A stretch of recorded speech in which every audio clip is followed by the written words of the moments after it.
Ky është flesh informativ i orës 13 këtu në radiostacionin online.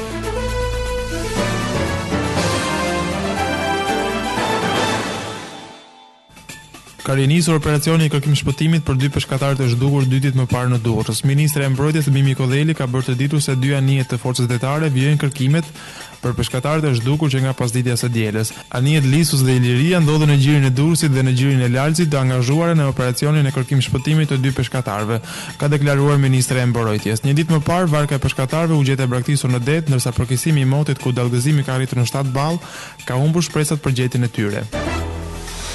2 atentate njëri pas tjetrit ndodhen në kryeqytet në mbrëmje ku mbeti i vrarë 1 person, ndërsa 3 të tjerë u plagosën. Atentati i parë u regjistrua tek rruga e Kavajës ku në rrethana ende të paqarta mbeti i vrarë Arianit Stereo 42 vjeç. Pak metra më tej ku policia gjeti kufomun u gjetën të plagosur me armë zjarri dhe efektivi i policisë Roland Meta si dhe Pajtim Seriani. Të dy janë dërguar në spital ku janë jashtë rrezikut për jetën.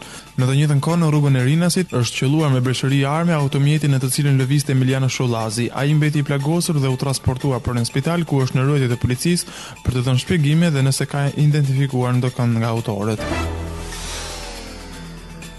Institucionet e Kosovës edhe një muaj pas konstituimit ende nuk janë plotësisht funksionale. Krerët e koalicionit PDK-LDK Hashim Thaçi dhe Isa Mustafa kishin premtuar shtim të punës për të kompensuar kohën e humbur pa institucione gjatë vitit 2014. Por përkundër premtimeve, kryeministri Isa Mustafa dhe ministrat e kabinetit të tij vazhdojnë të punojnë pa kabinete të kompletuara të këshilltarëve, ndërsa edhe zëvendës ministrat që sipas marrëveshjes PDK-LDK do të jenë rreth 50 ende nuk janë emëruar.